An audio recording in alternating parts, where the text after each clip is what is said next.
noches. Estamos en una nueva entrevista de este ciclo que se llama Contrarreloj.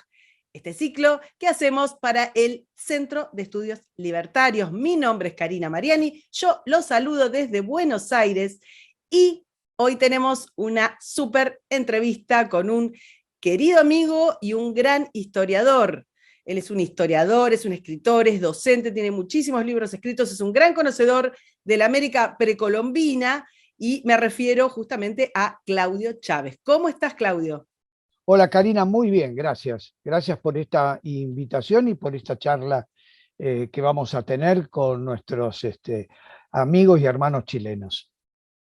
Bueno, antes que nada, antes de largar, quiero invitarlos a todos, tenemos muchas entrevistas muy interesantes, quiero invitarlos a que nos acompañen, a que nos sigan en nuestras redes, a que compartan el material. Esto es para que se difunda todo lo que puedan hacer, compartirlo por WhatsApp, compartirlo por Twitter, por Instagram, todo es bienvenido, nos ayuda y los invitamos y siempre estamos muy contentos de que nos acompañen. Claudio. Karina.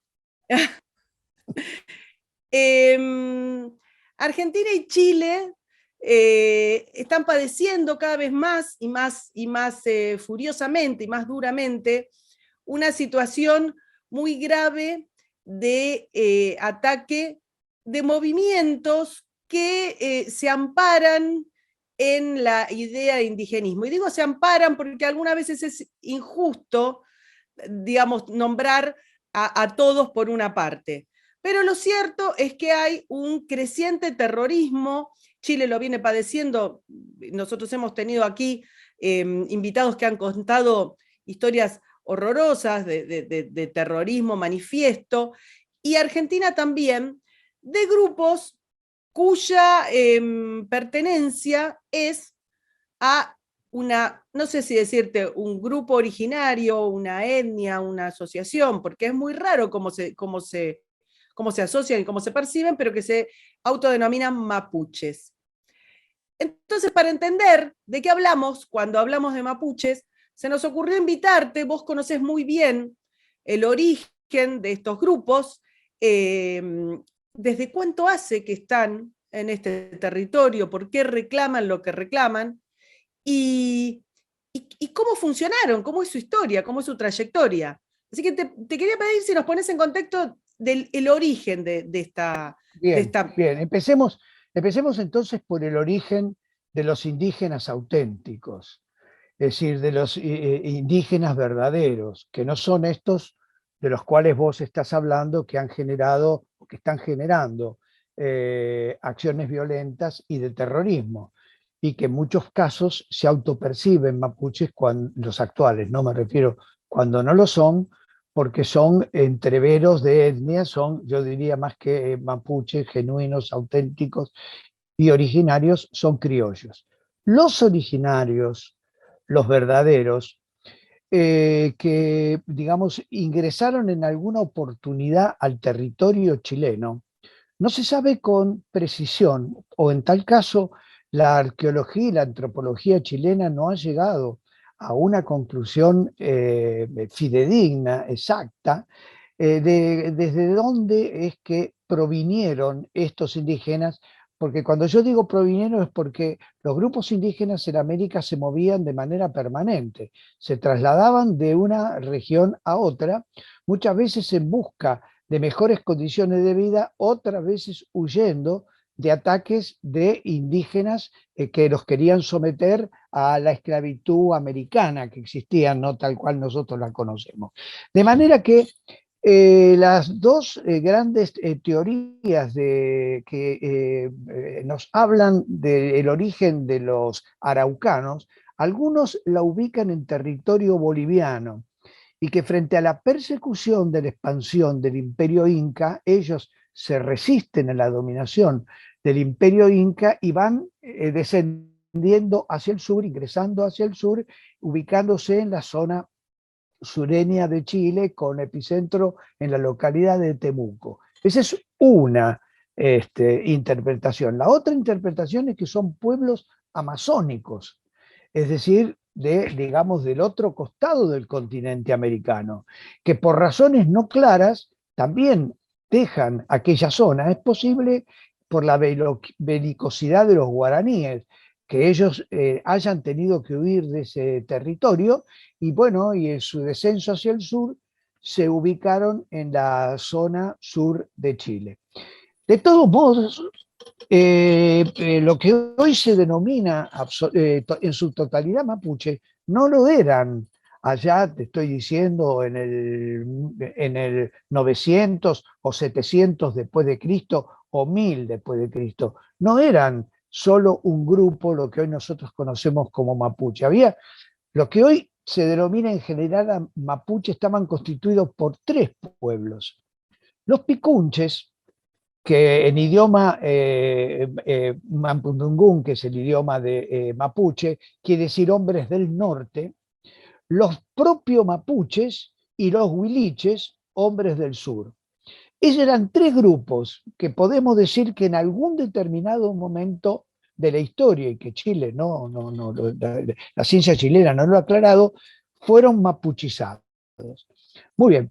El avance del imperio inca. Perdón, te consulto, cuando decís mapuchizados es que se integraron las culturas, se dominaban, bueno, ¿cómo se integraban en Se ese momento? integraron las culturas, el por idioma, dominación. pero nunca se integraron en una confederación. Eran confederaciones simples, digamos, para decirlo más, para que lo entienda el público común, eran aldeas aisladas entre sí, no tenían una jefatura política, es decir, un embrión de Estado, no lo había. En tal caso, si en algún momento lo había, no era un Estado, sino que era un Estado unificado por cuestiones de guerra, especialmente cuando los incas atacaron hacia el sur de Chile, y ahí entonces sí, establecen una especie de alianza militar, pero los picunches, que eran digamos, la gente del norte, cae sometida bajo el imperio inca. Acá hay una cuestión que no la tendrá que definir las ciencias sociales chilenas. Fueron dominados o aceptaron la dominación inca. Lo cierto es que eso está por dilucidar, pero los picunches allí caen bajo el control de los incas, mientras que los mapuches y los huiliches se mantuvieron todo ese periodo en estado de guerra contra los incas. Cuando el imperio inca cae por acción de Almagro, o sea, de las fuerzas españolas, y se desmorona el imperio inca, se vive un estado de ausencia, se vive un momento de ausencia de un estado dominante en la zona de Chile, porque ha desaparecido el estado inca, pero de a poco aparecen entonces los conquistadores españoles, y los conquistadores españoles suplantan la autoridad inca, y los picunches se insertan en la sociedad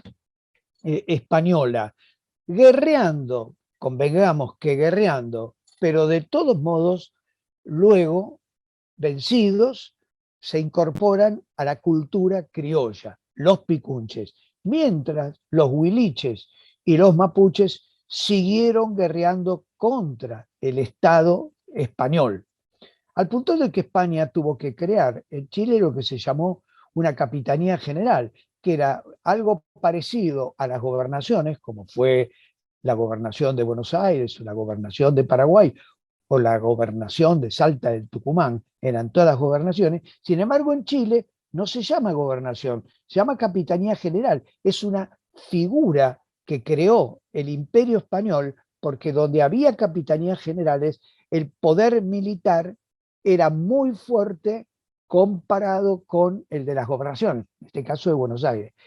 Y el asunto en Chile era de una suma necesidad del poder militar por la resistencia de los indígenas ubicados, digamos, al sur del Biobío. Estas guerras fueron constantes en Chile, los acuerdos también han sido permanentes, hasta que en el año 1882, cuando culmina lo que se conoce en Chile como la Guerra del Pacífico, o la Guerra del Guano, entonces allí Chile decide, ya que conquistado tierras, sacado la salida del mar a Bolivia, ha incorporado territorios peruanos, y Chile ha consolidado su fortaleza en la zona norte, su poder en el norte, ahora necesita consolidar el poder en el sur. Y entonces, al finalizar la guerra, Chile avanza y en 1882 se incorporan las fuerzas, digamos, se incorporan los pueblos huiliches y mapuches al Estado chileno, pero naturalmente en estado de guerra. Los mapuches y los huiliches se rindieron, pero no aceptaron o no se incorporaron como lo hicieron los picunches. Los picunches lo hicieron en calidad de cultivadores, en calidad de cultivadores.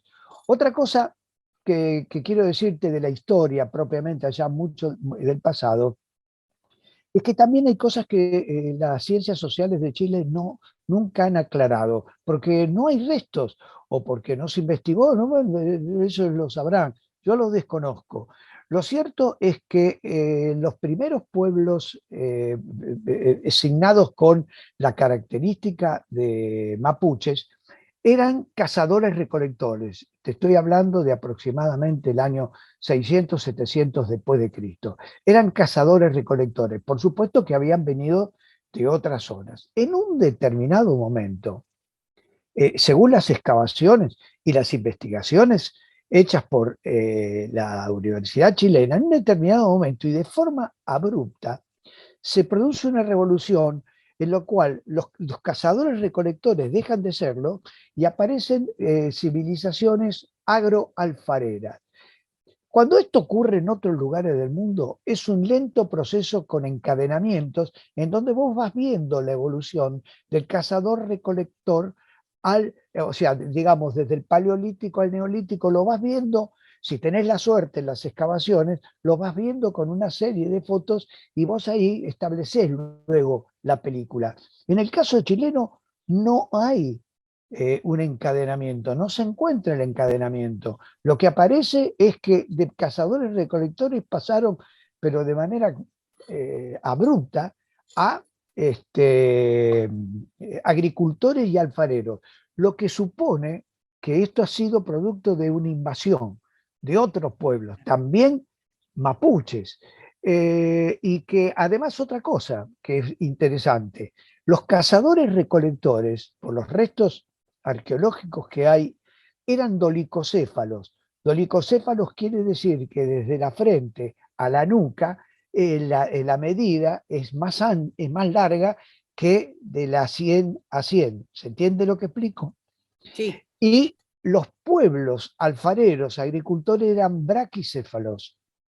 Entonces, esto es evidente que acá se ha producido una invasión, y esta invasión digamos, de un estadio cultural superior, transformó a los cazadores recolectores en agricultores alfareros.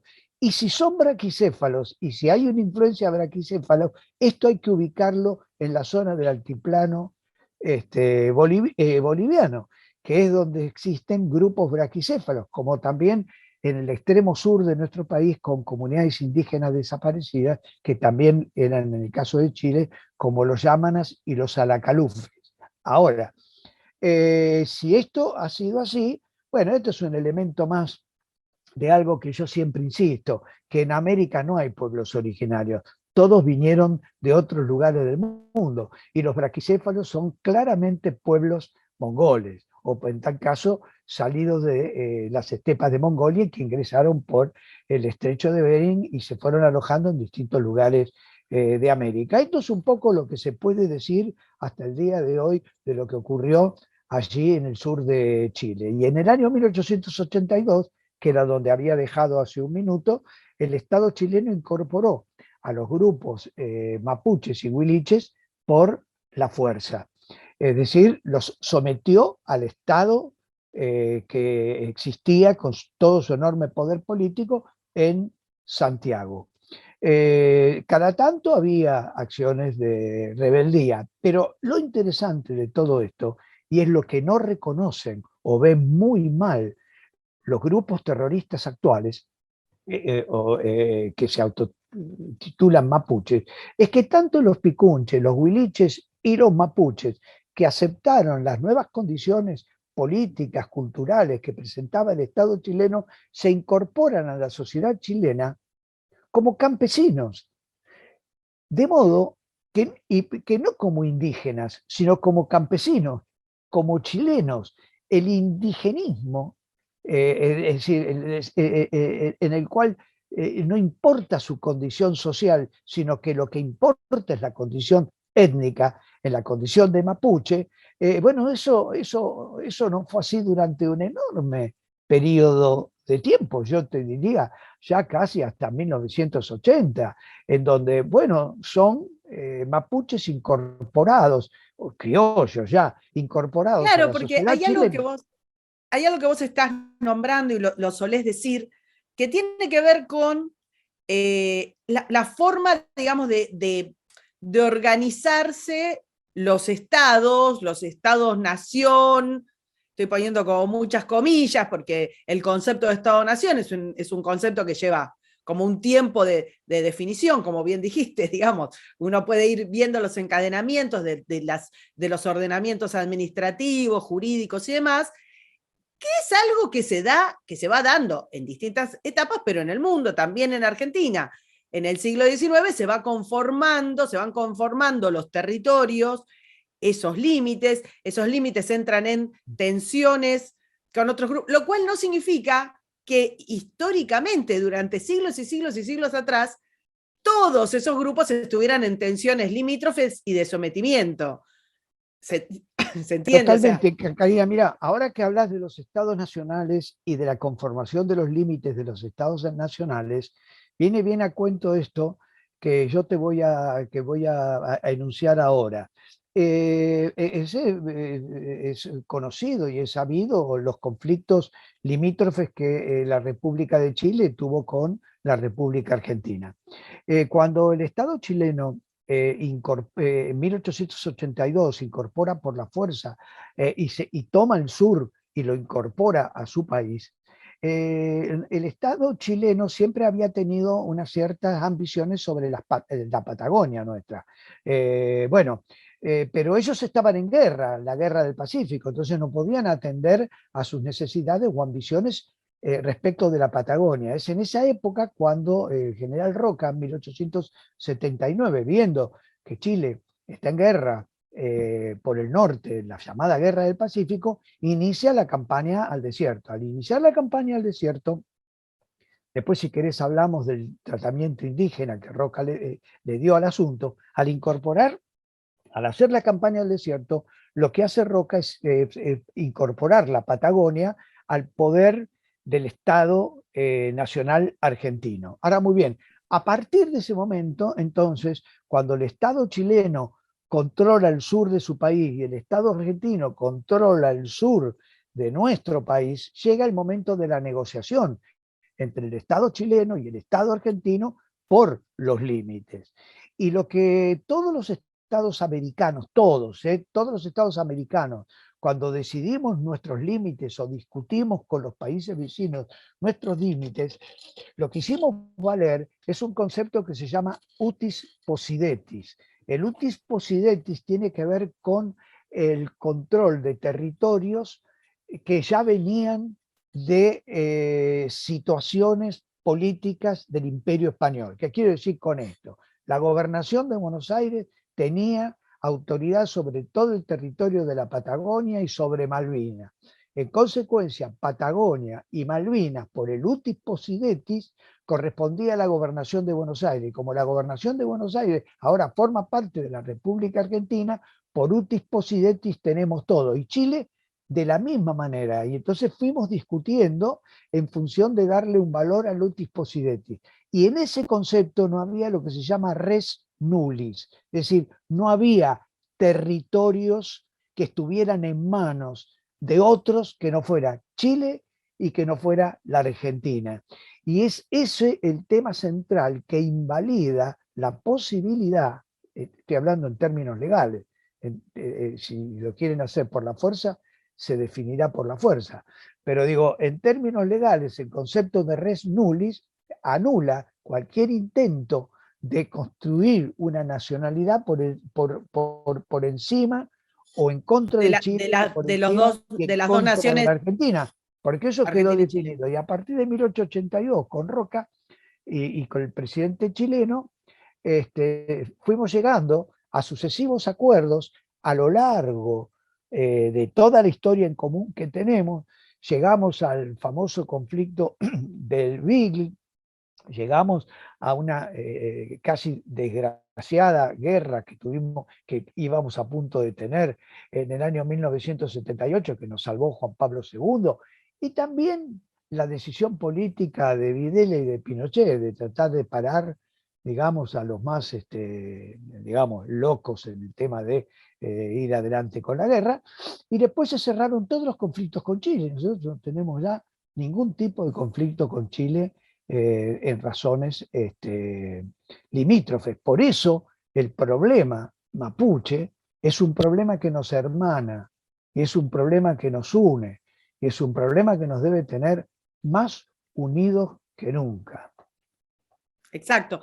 Y lo cierto es que el reclamo del terrorismo mapuche habla de una cosa que se llama Gualmapu, que sería una especie de integridad territorial que iría del Pacífico al Atlántico, haciendo un reclamo, no sé cuán abarcativo por esto que vos decís, porque es muy incierto el pasaje de distintos grupos y la movilidad de distintos grupos a lo largo de los siglos, hasta que se fueron conformando los estados como los conocemos actualmente, que insisto, digamos, así como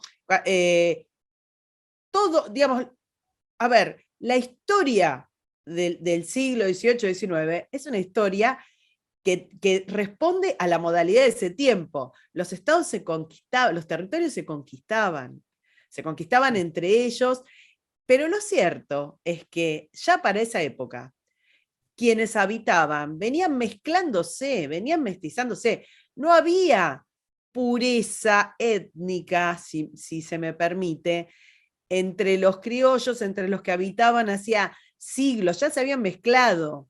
Esta cosa de decir, no, pero había un grupo impoluto que nunca había tenido mezcla y ese grupo entonces le corresponde poseer una tierra ancestral indivisa que nunca debió haber sido conquistada. Estos eran movimientos políticos propios de la forma en la que se manejaba la geopolítica en los siglos que vinieron posteriores a la conquista. Sin embargo, está este reclamo del Gualmapu, con unas límites bien determinados, digamos. Están reclamando de una mitad de la provincia de Buenos Aires para abajo, casi la mitad de Chile. ¿A qué obedece eso? ¿En qué se basan para algo que la verdad es que es muy difícil de entender? De lo que has dicho, de la exposición que acabas de tener, yo voy a tomar dos cosas que dijiste. La primera es lo que decís, ¿de dónde sale el Gualmapu? El Gualmapu sale de un dibujo en el mapa, porque en realidad, y claro, porque si los mapuches dicen que la provincia de Buenos Aires, que parte de Neuquén, que La Pampa, que parte de Chubut, les corresponde a ellos, yo te voy a decir, en términos históricos, eso es incorrecto. ¿Por qué? Porque los mapuches acá no estaban, acá pasaron en distintas oleadas a partir del siglo XVII, pequeñas partidas de hombres que cruzaron la cordillera, naturalmente por los conflictos que ellos tenían con el Estado chileno. Entonces, bueno, iban pasando, pero la gran oleada inmigratoria mapuche sobre el territorio argentino ocurre a fines del siglo XVIII y siglo XIX. Pero se van asentando en distintos lugares, no tienen un control, no hay un imperio, no hay un Estado mapuche. Es decir, como si hay un Estado chileno, como si hay un Estado, son aldeas indígenas ubicadas unas en un lado, otras en otro lado. En el único momento en que se constituye una confederación mapuche Es en el año 1834 cuando viene Calfu Curá de Chile, él se reconoce naturalmente, un hombre chileno, asesina al cacique Rondó y casi asciende sus capitanejos en una sangrienta batalla de Masayé, y entonces ahí él Que eso es constituye, algo que no sé si nombramos suficientemente. Las tensiones con, digamos, con los procesos de conformación de los estados-nación del sur del continente son a la vez en paralelo con las tensiones propias de sus mismas comunidades. claro, Digamos, porque también guerrean entre claro, sí, muy eh, furiosamente. El caso ahora te voy a preguntar, pero no te quería interrumpir, del tema de los tehuelches, ¿no? claro, bueno, porque digamos, estos novedosos mapuches que tenemos ahora critican, denostan la actitud del Estado chileno, del Estado argentino, que fueron crueles y despiadados con sus grupos, y ellos olvidan que ellos fueron terriblemente crueles y despiadados con los indígenas a los cuales dominaban detrás de la cordillera, es decir, en nuestro territorio, por ejemplo, los que se conocen genéricamente como pámpidos. Bueno, ellos cayeron sobre ellos y los dominaron. Y sobre los tehuelches, llamados tehuelches, y le cambiaron el nombre, porque ellos se llamaban Aoeniken. El idioma de Aoeniken se perdió, y ellos los mapuchizaron y los llamaron tehuelches. El, el che significa hombres y tehuel hombres bravos, y los denominaron así. Y a los picunches, los mapuchizaron, los denominaron picunches, y a los pehuenches de Neuquén los llamaron pehuenches, pero no eran originariamente mapuches, hombres de los pinos. Entonces, ellos mapuchizaron toda la zona, cambiaron el idioma, las costumbres y dominaron militarmente. Bueno, es que así es la historia de la humanidad. Los Claro, incas eso te iba hacían a decir, mira, yo exactamente sé lo que vos me mismo. tenés paciencia porque te interrumpo todo el tiempo, pero es que son miles de cosas que te quiero preguntar. Parte es eso, no es una cuestión de juzgar, es cómo se hacía, es lo que Claro. entendían, era cómo funcionaba. Lo que tiene de magnífica la cultura es que vamos avanzando y vamos estableciendo leyes y ya no hacemos las cosas como las hacíamos ni en el siglo IX, ni en el siglo XIV, ni en el siglo XVI, ni en el siglo XVIII. Pero es lógico aceptar y no juzgar con ojos del siglo, de los siglos que nos anteceden, que ya avanzaron sobre cómo se trata al enemigo, sobre lo que, digamos, lo que Sí. significan los La derechos humanos, Convención de y poner, Ginebra. exactamente, y poner esos ojos solamente en la forma en la que se constituyeron los estados-nación del sur del continente y no hacerlo en paralelo, que yo creo que no corresponde en ningún caso, pero digo, no hacerlo en paralelo en esto que vos estabas diciendo, en la conquista de pueblos indígenas entre sí. Y una cosita más, y ahora te dejo seguir porque es muy interesante, pero una cosita más. Yo he escuchado mucho este tema de la preservación de la cultura, la preservación de cierto, no sé, lenguaje o artefacto de orden, no sé, ritual o religioso o cultural o artístico, bueno. Es muy interesante la cuestión de la preservación. Y Occidente tiene un enorme potencial de preservación de culturas en función de casas de estudio, museos, excavaciones arqueológicas, o sea, Occidente ha puesto mucho en elementos de preservación, en espacios de preservación del pasado. Ahora, las culturas también se pierden. Y lo que vos dijiste es fundamental. En la medida que los grupos mapuches conquistaban otros grupos, pasaban por encima de su lenguaje que se perdió y de sus culturas que se perdieron. Y todo eso, cuando se habla de no, hay que preservar este lenguaje, qué sé yo, y que los estados se tienen que hacer cargo, nadie está hablando de qué pasó con todo ese grupo de culturas y de saberes que al mapuchizarse, que se hacía así, insisto, no es una valoración, se hacía así, desaparecieron. Digo, es parte de la forma en la que funcionaba la geopolítica en esos siglos. Ahora, Sí, sí, sí. sí, te decía, te interrumpí porque Sí, quería sí, eso no, que pero dicen, no, se está perdió bien, esta cultura. Bueno, porque se perdieron ese miles. es, sí, ese es otro tema también muy importante. La Constitución Nacional habla el artículo 75, inciso 17, habla de preservar la cultura, las costumbres y demás. Entonces, yo coincido, y eso está muy bien, a condición de que preservar la cultura, las costumbres, no signifique mantener en el atraso a los grupos indígenas, porque si yo agarro a un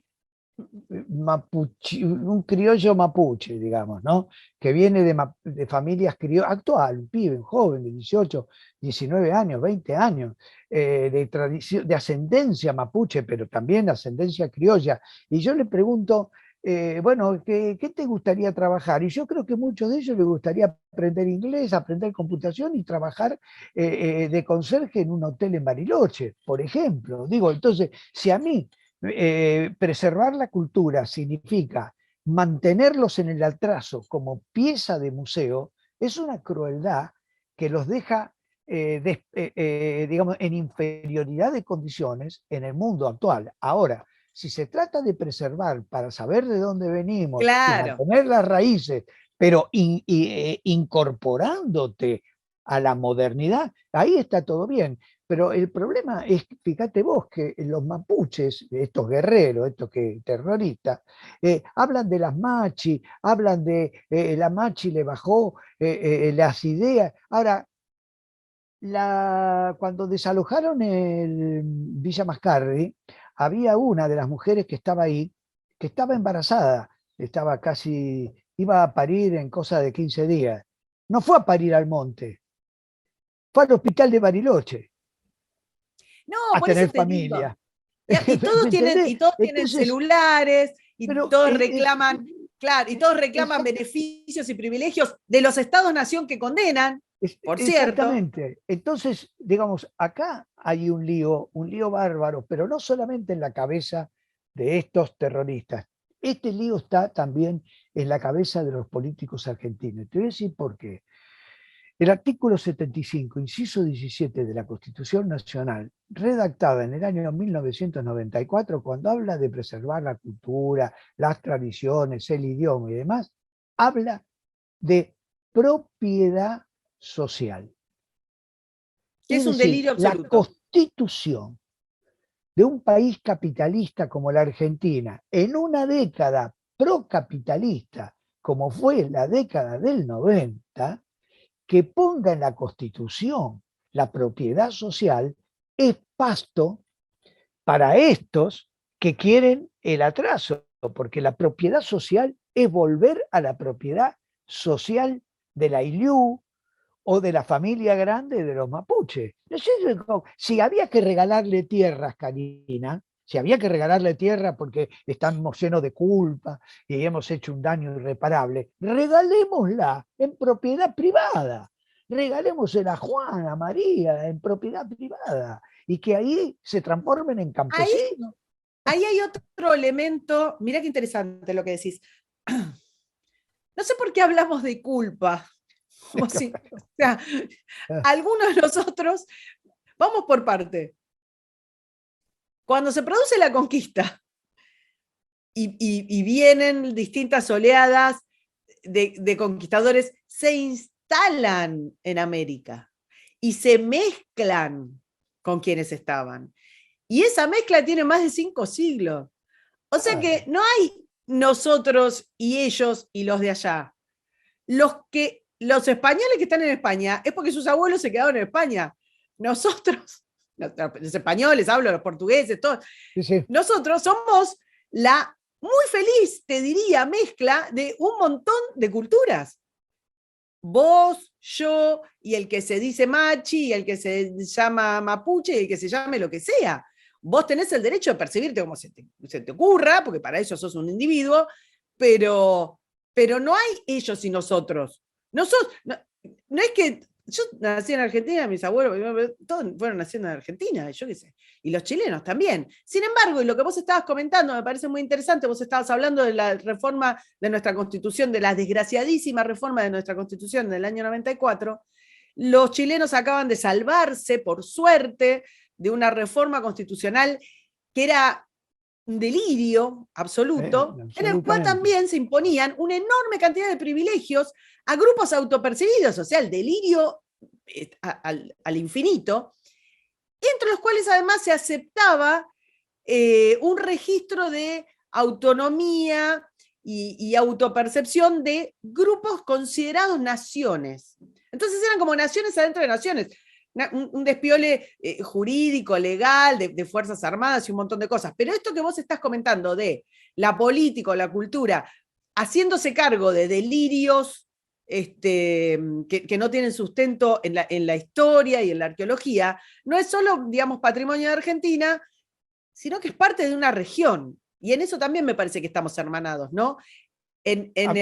Absolutamente. Vos sabés, Karina, que el disparate de los diputados constitucionalistas chilenos ha llegado al punto en el cual, por ejemplo, al considerar naciones o regiones autónomas a ciertos grupos indígenas que había en el país, si algún miembro de la comunidad mapuche o de la comunidad aymara o de otros grupos que ellos tienen, desconozco cuáles son los otros grupos indígenas, cometía un delito, no hay justicia federal.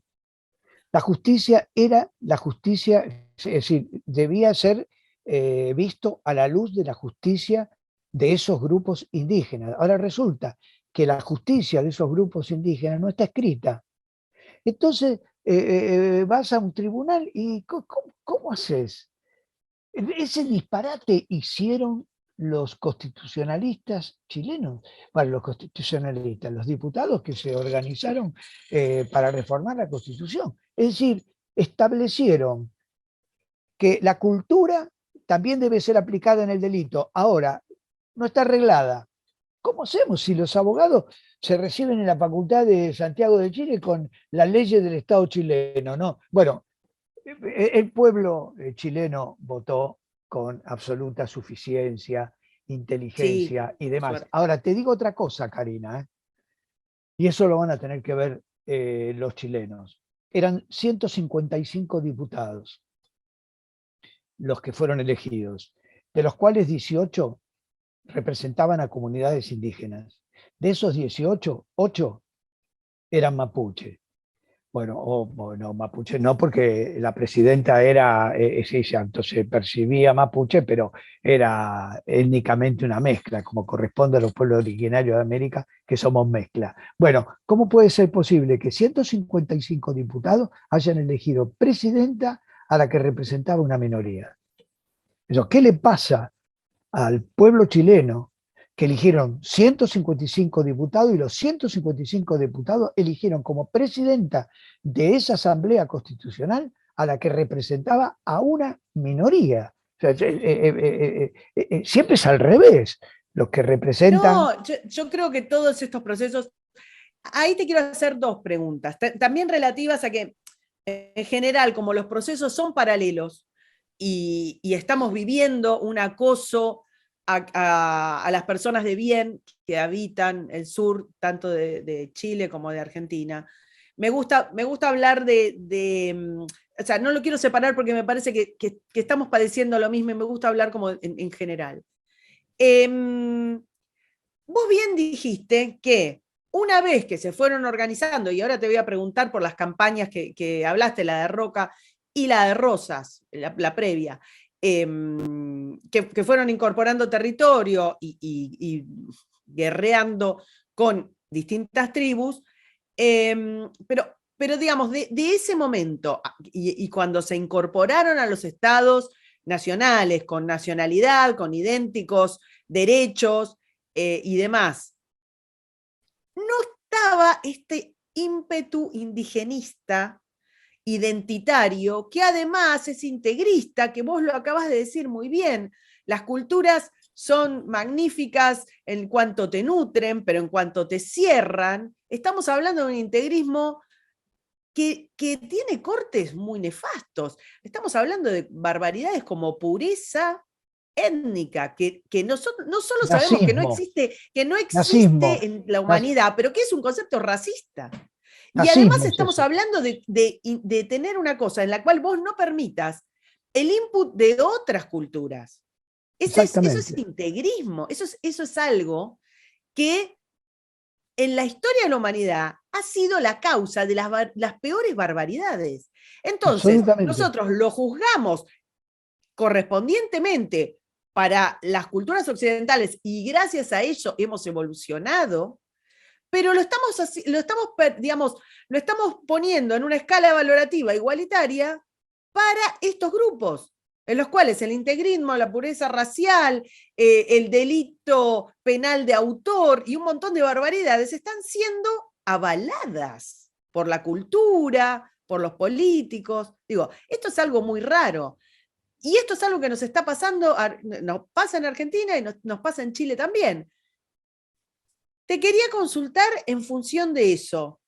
Hablemos un poco de la cultura de estas tribus. ¿De qué vivían? ¿Qué producían? Porque hoy nos quedamos, bueno, algún tipo de En el invasión pasado, les bueno, hizo un salto.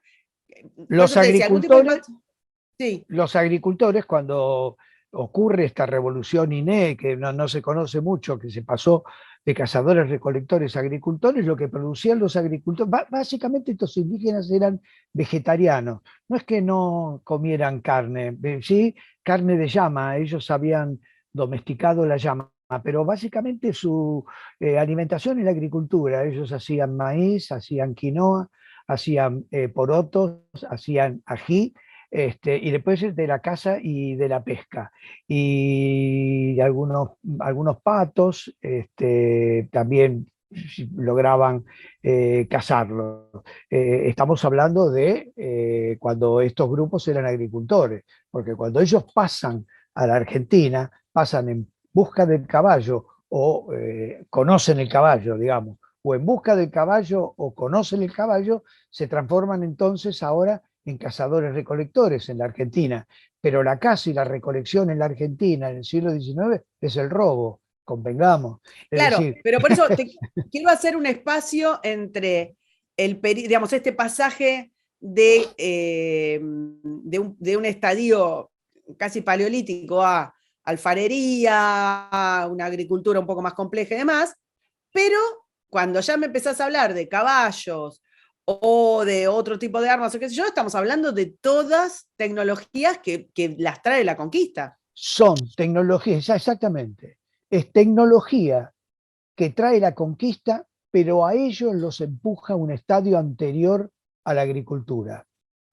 ¿Por qué? Porque de ser cazadores, perdón, de ser agroalfareros en Chile, guerreros y peleadores, no querían perder sus tierras con el Estado chileno, pero se dedicaban a la agricultura y a la alfarería. Cuando pasan a los grupos que pasan a la Argentina conocen el caballo, que es algo novedoso, traído por la civilización española, en ese momento el caballo los retrotrae a ser cazadores recolectores.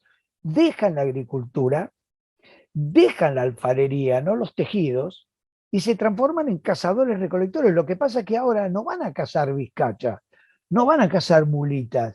Lo que van a cazar son las vacas en las estancias. Y lo que van a cazar son las mujeres en las estancias y en los pueblos, las secuestradas por las cuales pedían dinero para recuperarlas. Es decir, el cazador recolector del siglo XIX no es el cazador recolector del siglo XVI. ¿Se Claro, eso es entiende? clave. Claro, entonces volvieron a una etapa primitiva con simbología moderna. Y el disparate que vos hablabas del integrismo y demás, me hace acordar a ciertas características del nazismo. El Sí, nazismo habla de la, digamos, ¿no? De la superioridad de la raza aria. Muy bien. Ahora, detrás del concepto de superioridad de raza, había una nación que pugnaba por ser una potencia industrial mundial. No tengo la menor duda que esto es lo que quería Adolf Hitler. Unía la modernidad con el integrismo. Acá, bueno, fue un desastre, ya lo sabemos lo que hizo. Ahora, acá en el sur hablan de la etnia mapuche, pero quieren volver al paleolítico. Es decir, es el integrismo, es la superioridad racial, pero para atrás. Es una especie de socialismo paleolítico. Y lo más Es un sorprendente delirio. es que haya intelectuales provenientes del marxismo, herederos del marxismo, descendientes del marxismo, que apoyen esto. Cuando Marx, en realidad, si son genuinamente marxistas, Marx lo que hablaba es que el socialismo era una etapa superior del capitalismo, no era volver al feudalismo o volver al sistema de economía asiático. Hablaba de superar el capitalismo desde la perspectiva social y por capacidad de desarrollo tecnológico. Claro, acá es una cosa bien interesante la mezcla y ahí se muestra también la inconsistencia. Volvemos, estamos hablando de que las virtudes del desarrollo las toman celulares, autos, cuentas bancarias, un montón de cosas más, armas, Claro. pero no hay forma, digamos, si volvemos a la cultura pretérita, y estamos hablando de que cuando llegaron los conquistadores, los habitantes de la América precolombina estaban en un estadio muy, muy inferior evolutivamente, que esto parece que no se puede decir, pero sí, o sea, si vos en un momento de la historia del desarrollo de la humanidad no entendías cómo hacer que los metales fueran lo suficientemente duros como para hacer un hacha, y el otro sí lo había entendido, el otro había evolucionado más que vos. O sea, a vos te faltaban unos cuantos siglos para llegar a esa mezcla. Exactamente lo mismo lo podemos decir con la rueda, con la escritura y con un montón de cosas más, que el salto cultural que tienen los que estaban habitando América cuando llegan los conquistadores es enorme, enorme. Desde el punto de Esto vista es apropiado, es afortunadamente apropiado, porque está buenísimo, o sea, haces un salto de un montón de siglos. no Pero es solamente, apropiado en esto que vos decís, se lo apropian, pero a la vez vuelven sobre esta forma de organizarse que, tanto para Chile como para Argentina, para esos Chile y Argentina que se estaban constituyendo, que estaban constituyendo sus territorios, como vos bien lo describiste, fue brutal, porque fue cuatrerismo, robo, secuestro, violación, trata de blancas. O sea, cuando los estados chilenos y argentinos se están constituyendo, contra lo que pelean es contra esos grupos que asolaban a las poblaciones que estaban empezando a desarrollarse, plantar, comerciar, poner universidades y demás. Nosotros tenemos dos campañas importantes del desierto. La primera, la de Rosas. ¿Querés hacer como dos líneas sobre eso sí, antes de yo pasar a quiero, Rosas? sí, sí, ahora hago dos líneas, pero para no perder el hilo de lo que vos dijiste. Robaban, asaltaban, incendiaban, secuestraban. La proclama del general Roca, antes de partir, cuando él parte de Carué con las 5 columnas sobre el Río Negro, en esa proclama él habla de derrotar a los piratas terrestres. Esa palabra usa Roca, piratas terrestres. Eso es clarísimo. Eso, vamos sobre los que roban. Volviendo a la pregunta entonces que vos me dijiste sobre Rosas. Sí, efectivamente, Rosas, siendo gobernador de la provincia de Buenos Aires e impidiendo todo lo que pudo la organización nacional que mientras gobernó, lo logró, de todos modos, él hace una campaña al desierto con visión nacional e internacional, porque él le pide que también Chile avance. Estamos hablando de la campaña en 1832, que Chile también avance sobre el sur de su país y nosotros, es decir, lo que teóricamente era la República Argentina, aunque no estaba organizada, íbamos a avanzar en 3 columnas. Una que iba a partir de Mendoza, a cuyo frente estaba el ex fraile general Aldao, gobernador de Mendoza, la que iba a salir de Córdoba y que salió al frente del general Ruiz Huidobro. La de Mendoza, el objetivo era caer sobre lo que se conoce como el país de las manzanas, Neuquén. Ahí había un cacique que no era del todo enemigo del gobierno de Buenos Aires, se llamaba Sayhueque. En la que salía de Córdoba con Ruiz Huidobro tenía que caer sobre los ranqueles, que son mapuches, cuyo cacique en aquella época era Yanquetruz. Y la que comandaba Rosas, que salía de San Miguel del Monte, con el objetivo de alcanzar la isla Choele Choel. A ver, te hago una aclaración también que tiene que ver con geografía, que que puede ser un dato interesante o de color. La isla Choele Choel está en el medio del río Negro. El río Negro está constituido por dos ríos de deshielo, el Neuquén y el Limay. Cuando es verano, se derriten las nieves, se carga el Neuquén, se carga el Limay y se carga el río Negro. Ahora, muy bien, los malones que atacan las estancias de Buenos Aires, de Córdoba y de San Luis, tienen que hacerla en primavera y en verano. ¿Por qué? Porque ellos tienen que atravesar 1000 kilómetros para cruzar el río Negro y pasar para Chile por los pasos más bajos que están al sur de la provincia de Neuquén y Río Negro. O sea, tienen que cruzar el río Negro y tienen que atravesar 1000 kilómetros. Para atravesar 1000 kilómetros arreando 10.000 cabezas de ganado que se robaron en las estancias, vos necesitas pasturas. Y las pasturas están en primavera y verano. Por lo tanto, un estanciero en primavera se empieza a mirar el horizonte y en verano a ver si vienen los malones a llevarse mi ganado. Ahora, cuando van a cruzar el Río Negro está recontra cargado de agua. Entonces, si vos conocés el Río Negro tiene partes que son muy anchas. Vos metés el ganado para que pase a la otra orilla y te lo arrastra el río. Te lo lleva hasta el Océano Atlántico, la vaca. Entonces, hay que cruzar el río en donde en el medio haya una isla que te haga el espacio, la anchura del río no sea tan dificultosa. Y eso es la isla Choele Choel.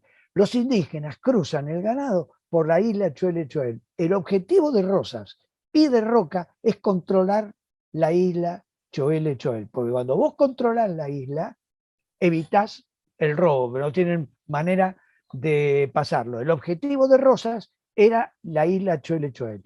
Aldao fracasó.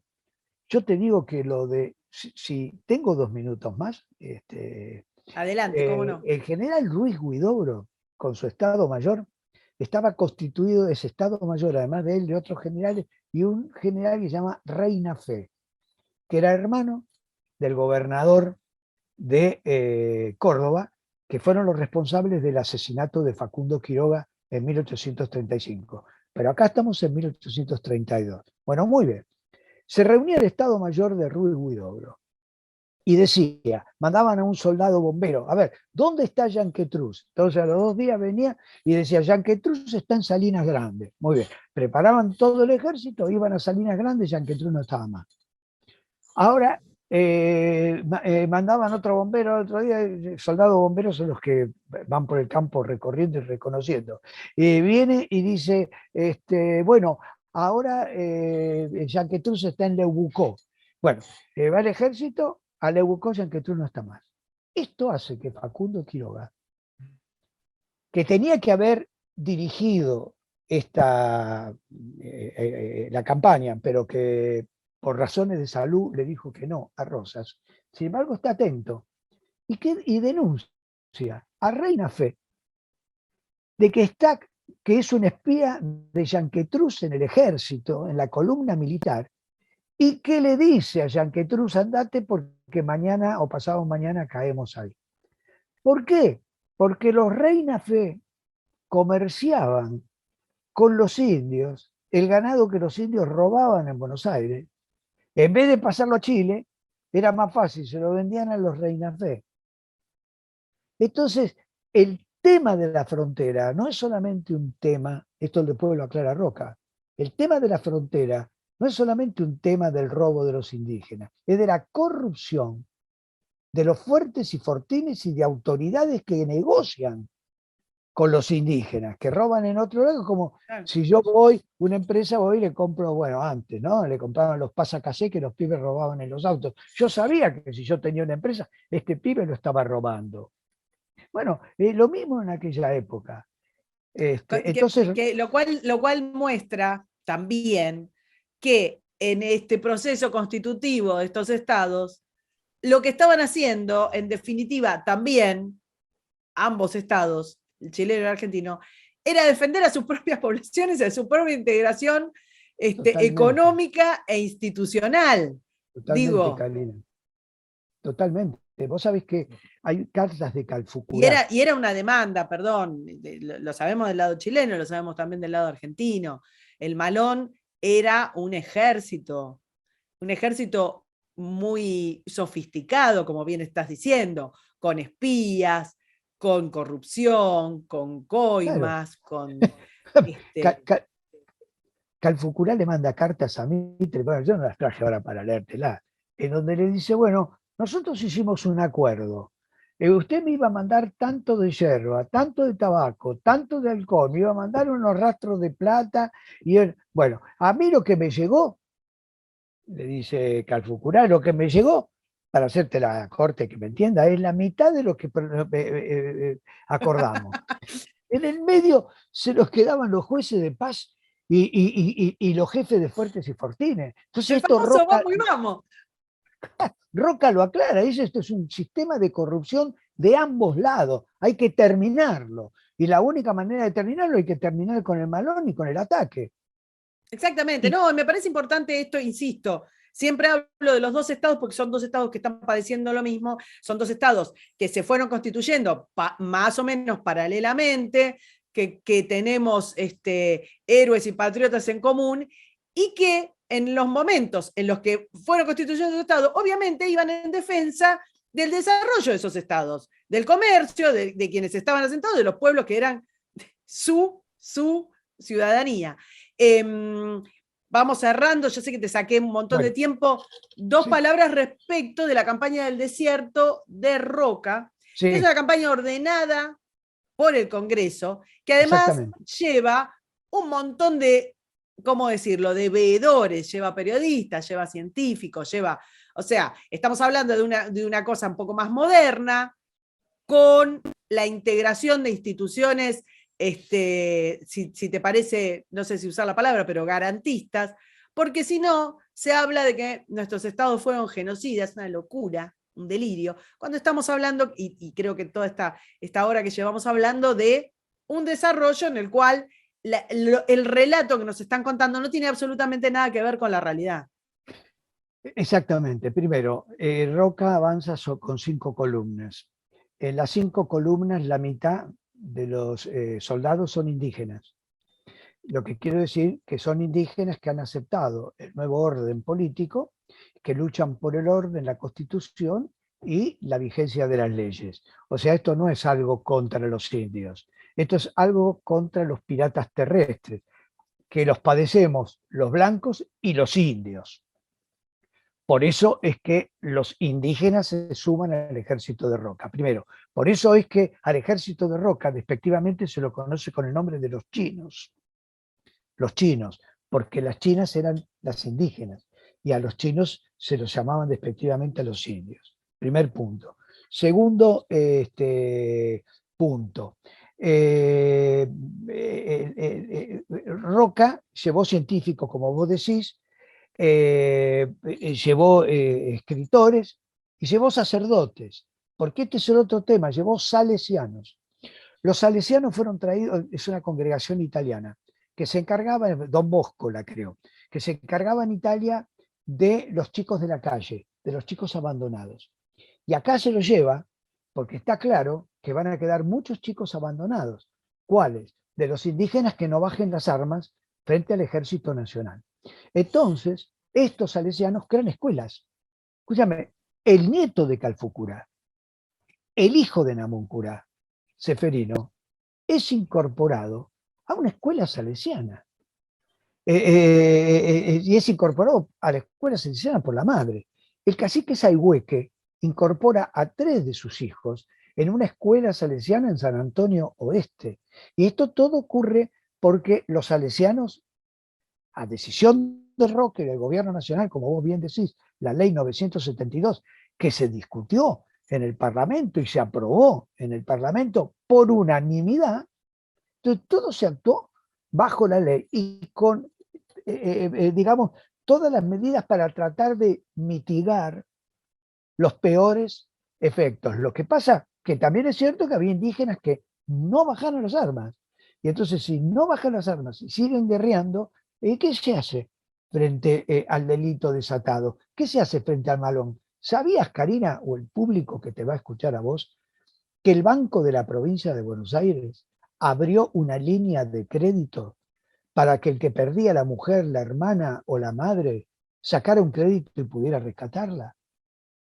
Digo, Estamos hablando, exactamente, estamos hablando de los secuestros. Esto era una de sus líneas de negocios. Claro, claro. Cuando, bueno, a ver, ¿cuántas recuperan? Rosas recupera 500. Como 500, sí, 500 mujeres secuestradas. 500 mujeres secuestradas. Entonces, estamos hablando de esto. Es decir, hoy es muy fácil decir eso y verlo, digamos, con una mirada rosa y tierna. Ahora, preguntémosle al dueño de una pulpería, de las afueras de Tapalqué o de Azul, o el estanciero que les robaron la mujer.